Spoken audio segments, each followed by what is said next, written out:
하나님의 말씀 에베소서 5장 3절에 보면은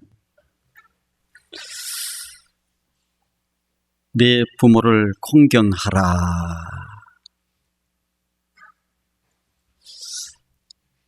효자로 살아라, 이런 말씀이 나옵니다.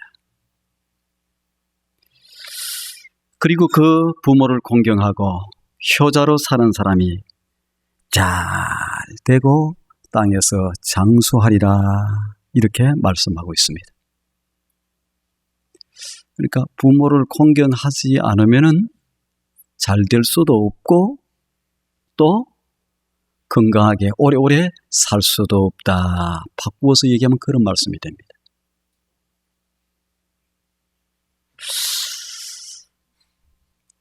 저는 우리 투산영락의 모든 성도들이 부모님을 잘 공경하는 분들이 되기를 원합니다.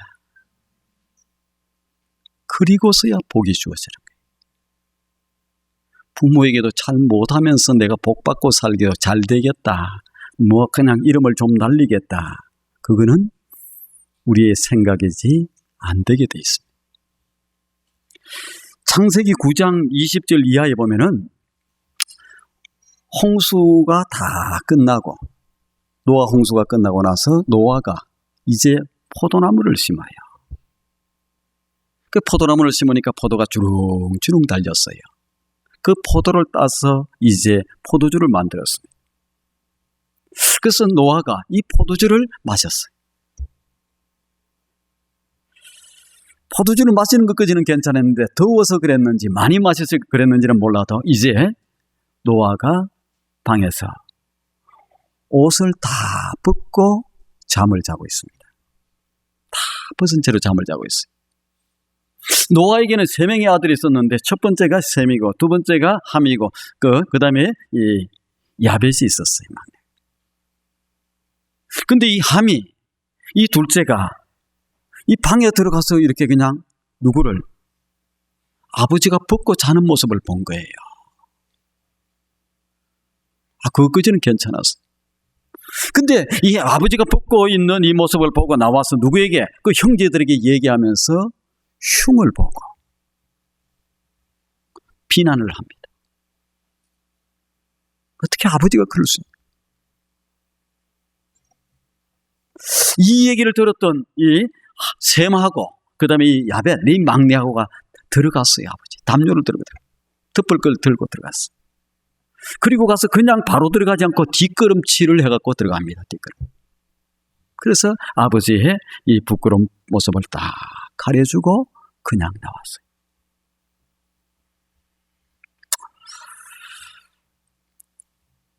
아버지가 잠에서 깨어납니다. 그리고 나중에 이 비난하고 욕한 이 얘기를 들어요. 그리고 또 이 첫째 아들이 셈하고 이 야벳이 이렇게 한 모습을 합니다. 나중에 그들을 위해서 축복과 저주를 해요.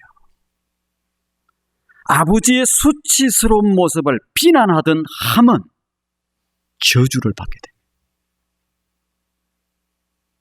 그리고 아버지의 허물과 수치를 싹 듣고 나왔던 이 셈과 야벳에게는 축복을 선포합니다.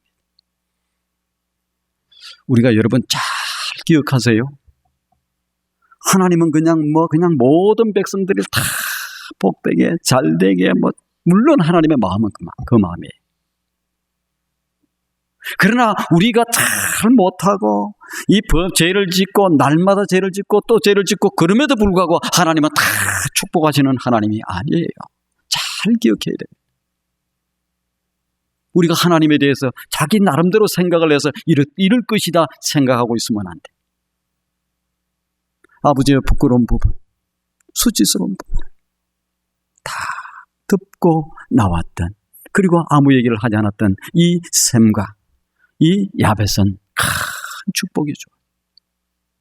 그리고 아버지의 수치스러운 모습을 드러내고 흉보고 비난하고 했던 이 함뿐만 아니라 그의 자손까지, 그의 아들 가나안까지 이제 저주를 받는 그러한 장면이 나오는 것을 볼 수 있습니다.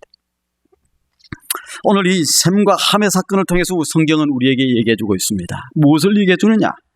부모를 멸시하는 자는 저주를 받을 것이다. 자다가 일어나고 다른 얘기는 못 듣고 있다가 그냥 저주를 받을 것이다 하는 얘기만 듣고 얘기하면 안 돼요. 전제가 있잖아요. 그러나 부모님을 공경하고 존중하는 자는 복을 받아 누릴 것이라. 잘 될 것이라. 너무너무 잘 될 것이라. 장수할 것이라. 이 땅에 존재하는 공동체 중에서 가장 작은 공동체가 뭐냐? 가정이라고 하는 거예요. 가정이라고 하는 공동체. 가정은 하나님께서 만들어주신 것이에요. 누가 만든 것이 아닙니다. 하나님이 만들어주신 공동체.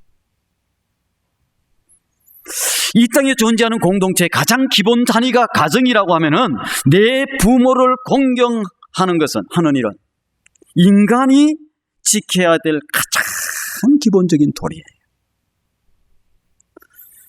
이 정도 되면은 그냥 전부 다 아멘 해야 되는데 한 번도 얘기를 안 하는 것 같아요.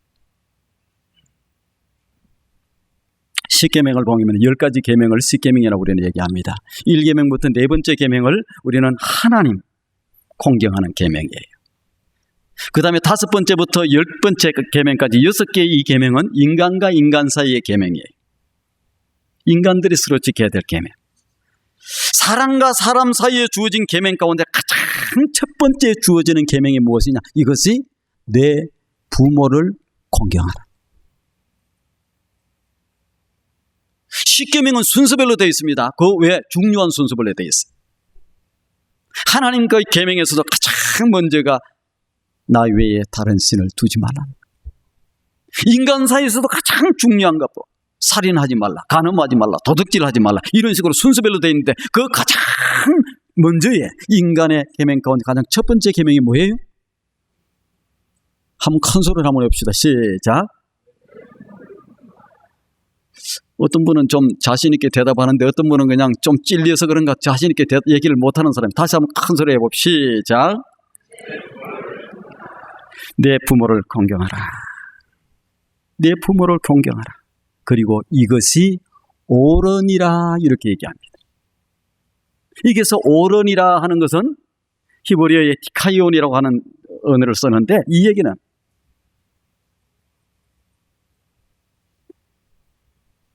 이걸 지켜서 뭐 그냥 큰 상을 받고 이것을 지켜서 칭찬을 받고 그런 얘기가 아니에요. 이걸 지켜야 사람이 된다는 거예요. 이걸 지켜야 하나님과의 관계가 이제 제대로 시작되기 시작합니다.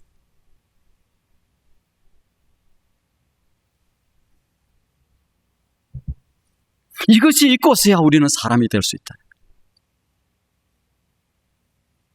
부모와 바른 관계, 이 바른 관계, 하나님과의 바른 관계를 들어가는 이 첫 번째 길인 것을 우리는 잘 기억하길 바랍니다. 부모님을 공경하지 않고 부모님을 사랑하지 않고 부모님을 귀히 여기지 않고 나는 하나님 잘 섬기고 복을 받아 누리고 잘 하겠다. 이것은 안 되게 돼 있어요. 안 되게 돼 있어요. 종교교육자 마르틴 루터가 대요리문답도 있는데 소요리문답이 있어요. 소요리문답이 있어요.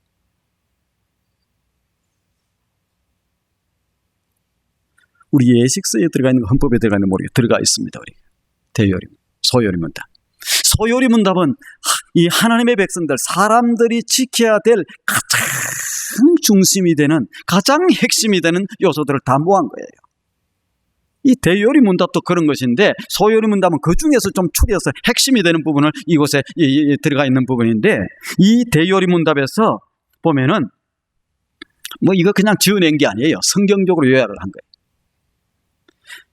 마르틴 루터가 대요리문답에서 성경적으로 부모님에 대해서 얘기를 하면서 네 분의 부모님에 대해서 얘기를 해요. 우리에게는 어떤 부모님이 있나? 네 분의 부모님에 대해서 얘기를 합니다. 첫 번째는 나를 낳아주신 육신의 부모님을 부모님이라고 얘기해요. 나를 낳아주신 육신의 부모님, 우리는 그 육신의 부모님을 통해서 생명을 전달받았습니다. 그래서 자식이 없는 부모는 있습니다.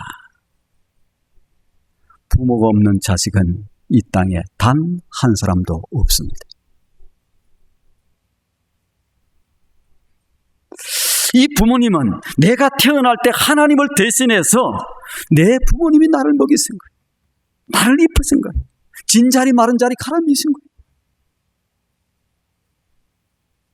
하루에도 몇 번씩 배설물을 이렇게 하고 그래도 냄새난다 싫다 한 적이 없어요. 그냥 갈아주는 거예요.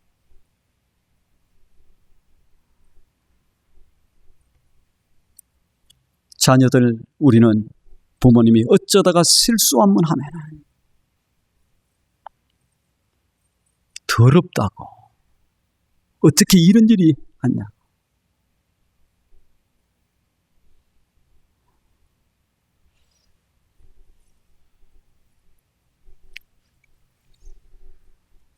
우리가 잘 생각해야 됩니다.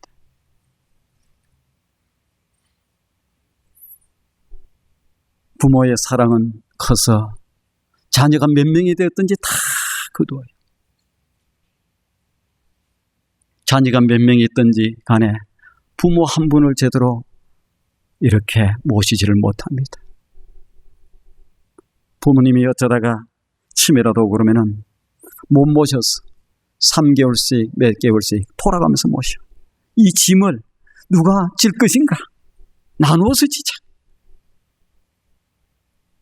부모님이 우리를 키울 때 그렇게 하지 않았거든요.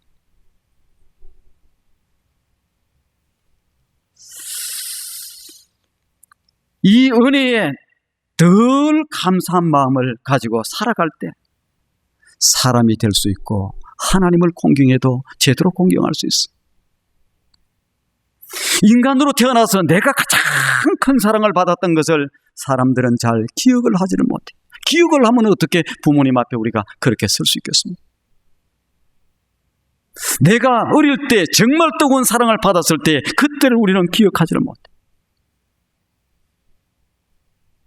은혜와 사랑은 기억하지 못하고 어쩌다가 섭섭한 얘기 한마디 한 거 있으면 그것은 그냥 꽉 가슴에 새기고 살아. 우리의 육신을 낳아준 부모님, 그 부모님에 대해서 마르틴 루터는 대요리 문답에서 얘기를 합니다. 두 번째 부모님에 대해서는 어떤 부모님에 대해서 얘기하느냐? 영적인 부모, 목회자입니다.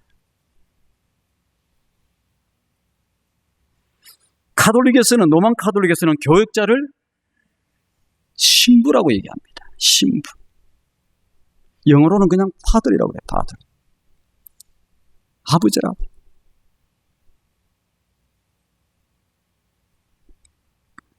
영적인 아버지, 신앙적인 아버지라는 뜻이에요. 영적인 아버지인 부모와 바른 관계를 잘 맺어야 내 신앙이 바로 설 수 있고 건강하게 설 수 있습니다. 내 신앙이 바로 서야 내 미래가, 내 내일이, 내 복이 쫙 주어지게 돼 있어요. 영적인 아버지와 관계가 뒤틀리고 나면 되는 일이 없게 돼 있어요.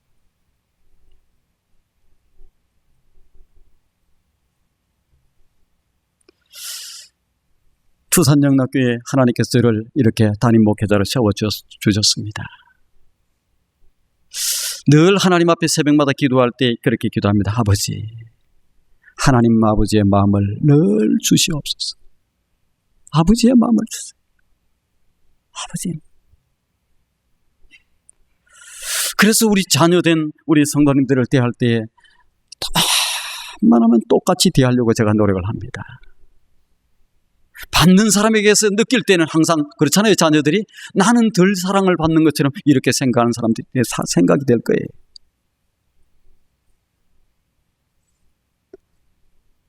우리의 자녀들, 우리 성도님들이 잘 되기를 바라는 하나님 앞에 기도하는 거예요. 그래서 어쩌다가 좋은 일이 있어서 얘기하면 그냥 기쁜 거예요. 어쩌다가 좀 어려운 일들이 있으면 마음이 아픈 거예요. 일일이 제가 그냥 너무 다정하게 이렇게 표현은 안 합니다. 왜? 너무 막 집사님, 근사님 이러다가 나중에 조금 또 관계가 좀 서운해지면 어떻게 돼? 어떤 사람은 집사님, 나 그런 거 잘 못해요. 저한테 그렇게 얘기되나. 집사님 참 수고가 많네 하면 굉장히 큰 거예요.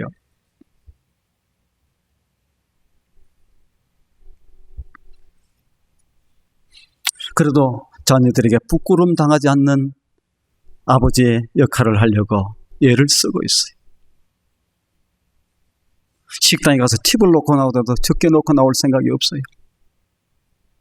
어디 가게에 가서 물건을 하나 사고 뭐 할 때도 이렇게 조금이라도 기분 좋게 만들고 어떻게 좀 물건을 더 사고 그 다음에 또 이렇게 그 한 거 하려고 그러지. 이거는 안 좋으니까 이렇게 제끼고 저렇게 제끼고 골라서 속에서 하나 가져오고 그런 적이 없어요. 왜? 투산양락의 영적인 아버지로서의 이 체면을 있어야 되겠다. 뭐 잘 살아도 비난하는 시대니까 그런 거 말고. 하지만 그럼에도 불구하고 저에게는 부족한 점이 많습니다.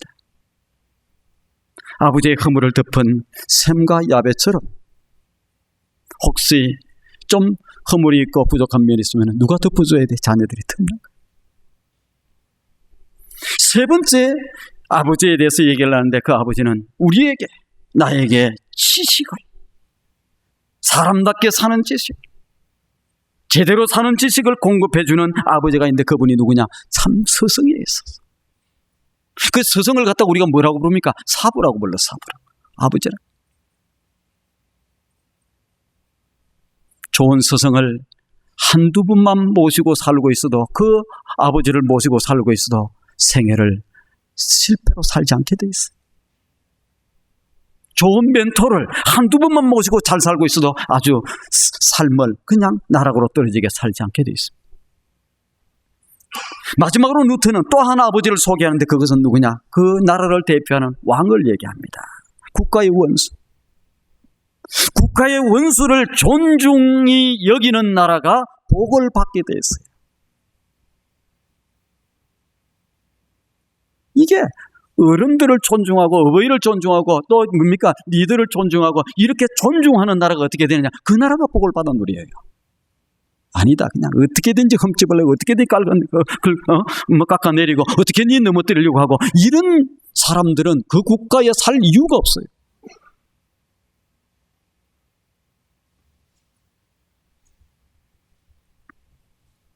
부모의 권위는 누가 주신 것이냐? 하나님이 주신 것입니다. 잘 기억해야 돼요. 하나님. 그러므로 부모를 해방하는 것은 누구를? 하나님, 그 권위를 주신 하나님을 해방하는 거예요. 그 부모를 무시하는 것은 누구를 무시하는 거냐? 더 나아가서 곧 하나님을 무시하는 겁니다. 부모에게 불순종하는 것은 곧 하나님께 불순종하는 것이다. 이것을 우리는 잘 기억을 해야 됩니다. 오늘이 어머니 날이에요. 아까 처음에 찬송을 부를 때 젊은 사람들이 눈물이 걸썽걸썽해야 되는데 찬송을 부르는데 제가 딱 찬송을 부르는데 연세가 드신 우리 어르신들이 눈물이 걸썽걸썽하더라고요. 뭐 때문에 그 순간에 눈물이 걸썽걸썽했는지는 모르겠어요. 찬송을 부르는데 어머니 찬송을 부르는데 바로 그래. 어떤 분이 그런 얘기를 합니다. 이분이 부모님이 타 돌아가셨어. 장인 장모도 타 돌아가셨어. 근데 그분이 이 얘기를 해요. 내 어머니가 병들어 방에 누워 계실 때에도 든든하기만 했었습니다. 병들어서 누워 계시는, 병실에 누워 계시는데도 허전함이 없었습니다. 그런데 어머니가 떠나가고 안 계시니까 괜스레 자꾸 허전해지고 자꾸 눈물이 납니다. 여러분, 부모님이 살아계실 때 잘 섬기길 바랍니다. 아파서 옆에 누워 있어도 조금도 좋지 못한 내색을 하지 마세요. 든든해요. 볼 수 있잖아요. 얘기 어머니 부를 수가 있잖아요.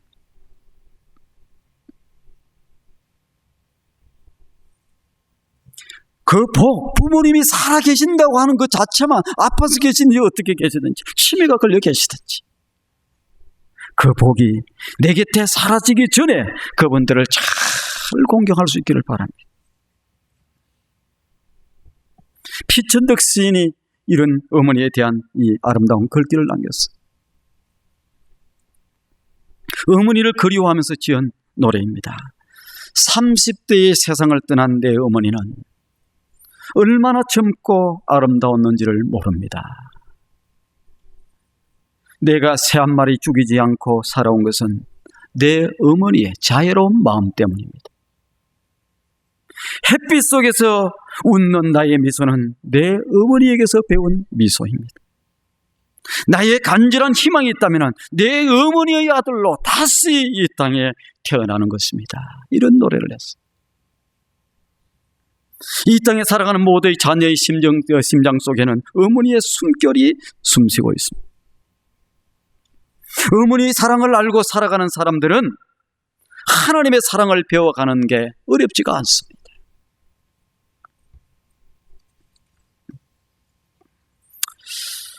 저는 이 어버이 주일만 되면은 언제 효자가 한번 좀 될지 모르겠어요. 날마다 이 불효가 생각나서 이 목이 자꾸 메입니다. 올해로 제 아버님은 90세가 거의 되셨습니다. 한국 나이로는 90세, 26년생. 어머님도 팔순이 훨씬 넘었어요. 왜? 자식으로서 약속을 어겼어요. 3년만 있다가 꼭 오겠습니다. 안 가면 안 되냐고 반드시 오겠습니다. 이 거짓말하고 살잖아요. 그것도 장남이잖아요. 부모님이 한번 오시면 좋겠는데 지금은 오시기도 좀 힘들어요. 그 이전에 꼭 오셨으면 좋겠다 해서 오시라고 했는데 잘 안 됐어요. 당신의 몸이 아프시면 병원도 잘 안 가요. 왜? 돈 때문에 안 가요. 어쩌다가 자식이 기침 소리라도 몇 번 하면은 손을 이끌고 억지로 병원을 끌다시피 데려가는 분이 저희 어머님이고 우리의 어머니. 당신을 위해서는 보약 같은 게 어디 드십니까? 안 드셔. 그래도 뭐 자식이 좋다고 그러면 그냥 보약을 만들어서 뭘 만들고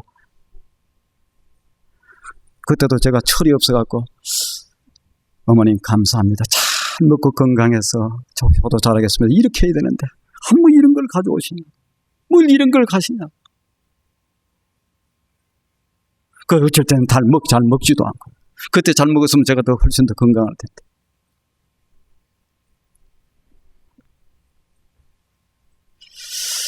힘이 없어서 기도할 여력이 이제 없으시다고 그래요. 엊그제도 제가 내가 전화를 걸어서 저한테 얼른 바꿔서요. 목소리 들어서 목소리가 좀 밝고 좀 좋으면은 그래도 자식이 기분이 좋습니다. 목소리에 힘이 없으면 어떻게 되느냐? 그냥 마음이 안타까워요.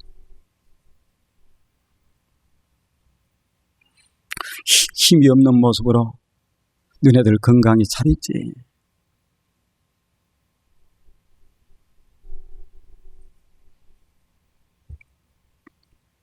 이제는 힘이 없어서 그냥 성전에 나가서 기도 못한다. 집에서 한다.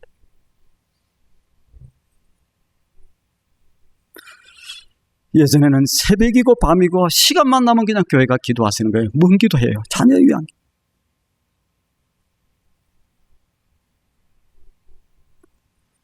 자식이 하나님 앞에 종으로 이제 부름받았으니까 멋진 종으로 서게 해달라. 자식이 멋지게 살게 해달라. 그리고 얘기하실 때마다 엎드려야 된다. 하나님 앞에 완전히 엎드려야 된다. 그래야 하나님이 기뻐하시는 종이 된다. 날마다 그래.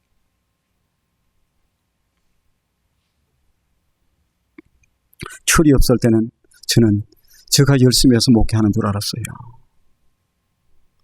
제가 열심히 하고 성실하게 하려고 이렇게 해서 하는 줄 알았어요. 그런데 저는 어떨 때는 아무 생각이 없이 살 때가 있는데 그때도 보면 하나님이 바른 길로 가게 만드시더라고. 생각나게 만들고 깨닫게 보니까 어머니의 기도였고 아버지의 기도였구나.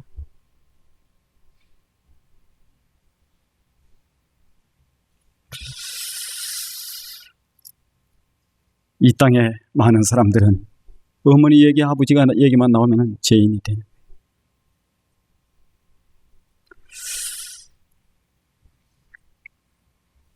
저는 우리 투산영락의 성도님들은 어머니 얘기, 아버지 얘기 들어도 죄인이 안 되었으면 좋겠어요. 오늘 설교 제목은 대를 이은 이 효자라고 하는 제목입니다. 오늘 두 사람의 이름이 나오는데 성경에 이 두 사람 다 효자였어요. 참 아름다운 효자였어요. 말도 안 되는 것 같은 뭔 요구를 부모님이 하시는데 그 얘기를 듣고 나아가요. 도저히 불가능한 것 같은데 그 앞에서 그 말씀 앞에 순종을 하면서 나아가서 그 뜻을 이루어드려요. 한 사람의 이름은 아브라함이라고 하는 사람입니다. 한 사람의 이름은 그 아들 이삭이라고 하는 사람입니다. 오늘 두 사람이 어디를 향해서 올라가느냐? 모리아 산이라고 하는, 내가 내게 지시할 그 곳으로 가라. 그곳이 뭐냐? 모리아 산이에요. 모리아 산에는 누가 올라가는 것이냐? 효자들이 올라가는 산이에요. 효자들이. 아무나 올라가는 게 아닙니다. 이 모리아가 어떤 산이냐? 나중에 이 모리아 산에 예루살렘 성전, 솔로몬 성전이 어디에? 이 모리아 산에, 이삭을 제물로 바쳤던 이 모리아 산에 예루살렘 성전이 세워져요. 바로 이 예루살렘 성전이 있는 바로 옆에가 어디냐? 골고다 언덕이에요. 골고다 언덕. 여기에 누가 올라갔어요? 아브라함이 올라가고 이삭이 올라가고. 여기에 누가 올라갔어요? 예수님이 올라갔어요. 먼저 예수님에 대해서 잠깐 말씀을 보면 예수님은 참 효자였습니다, 여러분. 예수님이 세례를 받을 때에 하늘로부터 하늘문이 열리고 하늘에서 음성이 들려오는데 어떤 음성이 들려오느냐? 이는 내 사랑하는 아들이다. 그리고 내 기뻐하는 자다. 저는 우리 투산영락의 성도님들이 하나님 앞에 이런 음성을 들을 수 있기를 원합니다. 이는 내 사랑하는 아들이다. 이는 내 기뻐하는 자들이다. 하나님 앞에서 거룩한 음성을 들을 수 있을 정도면 얼마나 되면 멋진 사람이 되는, 멋진 효자가 되는. 내 부모님이 나를 바라볼 때마다 너는 내 사랑하는 아들이다. 너를 볼 때마다 나는 기쁨이 용솟음치고 너 보면 그냥 행복하고 즐겁다. 이 음성을 듣고 살아야 우리가 제대로 사는 것이고 효자로 사는 것이고 사람답게 사는 것이고 하나님을 기쁘시게 하고 사는 것이 되거든요. 오늘 본문 성경에 보면 부모에게 최대의 효를 이룬 모리아 산의 사건이 기록되어 있습니다. 자, 사랑하는 자식을 번제물로 드리라는 거예요. 100세에 낳은 아들입니다. 이게 뭐 말도 안 되는 얘기 같아요. 하나님의 약속으로 하늘의 별과 같이 바다의 모래알과 같이 이렇게 이 약속 축복의 자녀로 이렇게 100세에 얻은 아들이, 하나님이 그 아들을 모리아 산에 가서 이렇게 제물로 바치라. 여러분, 하나님의 말씀을 잘 들을 때, 볼 때에 잘 보시길 바랍니다. 아브라함과 같은 축복을 받기를 원하는 사람은 이 말씀 앞에서 잘 서서 들어야 돼요. 아이고, 아브라함은 그 뭐 신이지, 우리가 같아. 아브라함 사람입니다. 아브라함 실수하는 거 봤죠? 같은 실수를 2번씩이나 실수할 때도 많아요. 근데 하나님의 명령이 100세에 낳은 이 아들을 갖다가 모리아 산에서 제물로 바치라. 그 아들의 손을 붙들고 나무를 어깨에 짊어지고 모리아 산에 이릅니다. 자그마치 며칠 동안에 가서 가느냐? 하루 만에 간 게 3일 동안 걸렸어요. 우리가 뭐 결단할 때 순식간에 뭐 욱해서 딱 결단을 하고 뭐 할 수는 있어요. 그런데 사흘 길을 가는데 하나님께서 명령이 있었잖아요. 이 아들을 바치라. 반나절 가다가 돌아올 수 있어요. 하루 갔다가 돌아올 수 있어요. 이틀 갔다가 돌아올 수 있어요. 3일 만에 거의 가까이 도달했다가 안 되겠다. 가자. 돌아올 수 있습니다. 많은 시간이 그로 하여금 많은 갈등을 느끼게 만들었지만 아브라함은 드디어 이 모리아산을 향해서 올라가는 것. 꼬박 3일을 지나서 그 동산에 이릅니다. 이게 아브라함이에요. 이걸 하나님의 아버지 앞에 순종하는 그 아버지의 말씀이 얼토당토하는 것 같고 그냥 이 순종하기도 힘들고 말도 안 되는 것 같았지만 그럼에도 불구하고 아버지의 말씀에 순종해서 가는 것이 이 아브라함이에요. 이 효자 아닙니까? 그런데 느닷없이 아들이 물어요. 아버지, 나무와 불은 있는데 번제할 양은 어디에 있습니까? 물어. 안 그래도 괴로운데 그걸 딱 물어. 오늘 7절에 얘기하잖아요. 아브라함이 속으로 생각하는 거죠. 아들아, 하나님이 너를 잡아서 제사 지내란다. 내가 너를 너무너무 사랑했는가 보다. 하나님보다 더 사랑했는가 보다. 내가 너를 사랑하듯이 내가 너를 보고 살듯이 하나님도 내가 보고 싶은 모양이다. 속으로 그렇게 생각을 해요. 그러면서 대답은 이렇게 얘기합니다. 야, 번제할 어린 양은 하나님이 준비하실 거예요. 아들 이삭도 이미 깨닫고 있어요. 아들 이삭이 이때가 소년, 지금으로 하면 한 유스그룹 될 때입니다. 이미 깨달아서 알고 있어요. 아버지, 제가 다 압니다. 내가 하나님 앞에 바쳐져야 될 번제물이라는 것을 제가 알고 있습니다. 아버지, 너무 가슴 아파하지 마세요. 내가 아버지에게 묶여져서 번제로 드려질게요. 아버지, 염려하지 마세요. 속으로 눈물을 삼키면서 올라가는 것이 누구냐? 이삭이에요. 이삭도 아버지의 말 앞에 순종하고 나가. 그 아들을 묶어서 번제 위에 재단 위에 올렸습니다. 올렸어. 이제 칼을 빼어서 들어서 제물로 잡으려고 하는 순간에 하나님이 급하게 부르는데 한 번 부를 때는 그냥 한 번 부른 게 아니에요. 급하게 아브라함아 불러요. 그리고 그 다음에 하시는 얘기가 대답도 하기 전에 그 아이에게 손대지 마라. 그 아이에게 어떻게 뭐도 하지 마라. 그에게 아무 일도 하지 마라. 11절 12절에 얘기하지 않습니까? 잘 하시길 바랍니다. 모리아산 언덕은 하나님의 말씀이면 무엇이든지 순종하기로 결단하고 순종이 했던 하나님 앞에 효자 아브라함이 오르던 산이에요. 우리는 인생을 가볍게 살아서도 안 되고 신앙생활을 할 때 너무 쉽게 가볍게 살면 안 돼요. 그리고 그 아버지에게 순종하고 복종할 줄 아는, 이해가 안 되지만 납득이 안 되지만 아버지 하는 일에 순종할 줄 아는 효자 이삭이 올라가던 산이 어떤 산이냐? 이 모리아 산. 바로 그 산에 예루살렘 성전을 만들었습니다. 그 산의 성전, 하나님을 만나고 그곳에 또 계속 재물을 계속 잡던 그거. 마지막에 이제 대제사장 되신 그분이 단번에 제물이 되어서 더 올라갔던 그 골고다 언덕도 바로 거기.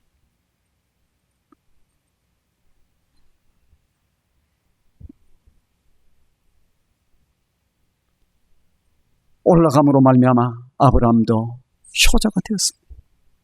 이삭도 올라감으로 말미암아 효자가 되었습니다. 예수님도 올라감으로 말미암아 올라가서 십자가에 죽으시지 않습니까? 아버지의 뜻이 뭐예요? 인류의 모든 죄를 짊어지는 거예요. 그래서 아버지의 할 수만 있으면 이 잔을 내게서 멀리하옵소서. 하지만 내 뜻대로 마옵시고 아버지의 뜻대로 하옵소서. 아버지의 뜻대로 순종하고 올라가서 매달려서 죽음을 당한 것이 십자가예요. 예수님은 효자 중에 효자.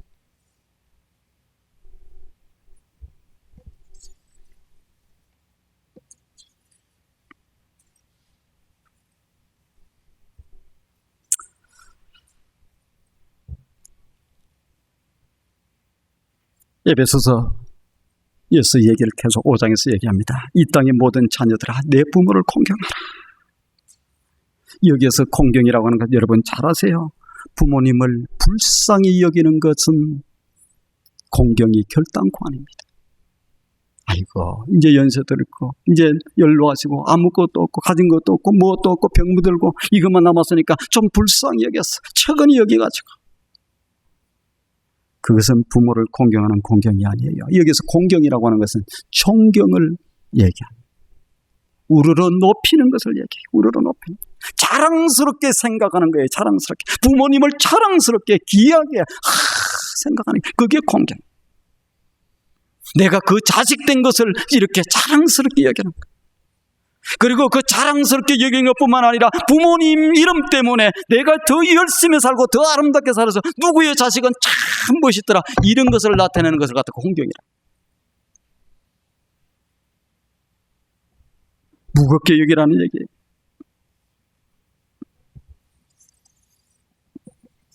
말씀을 줄입니다.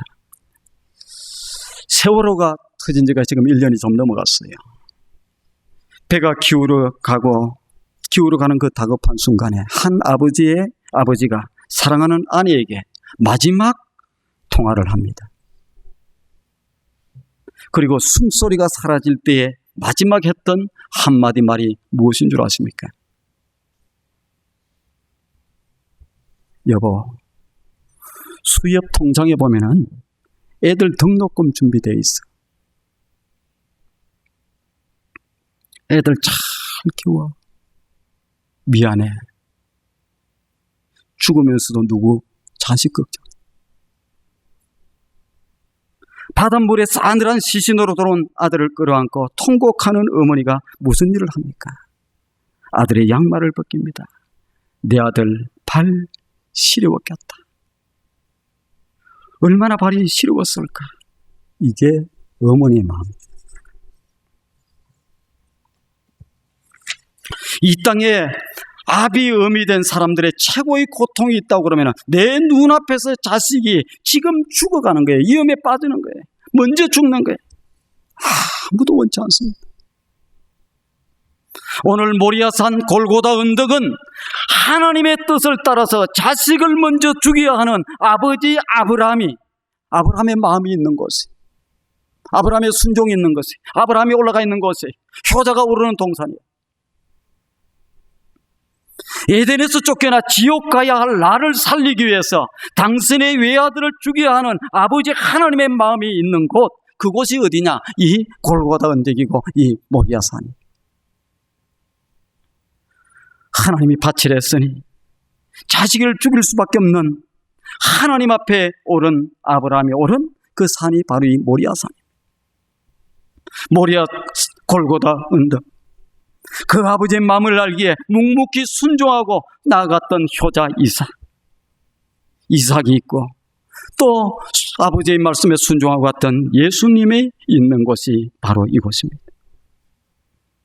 오늘 우리가 오를 산이 있으면 바로 이 모리아 언덕이에요.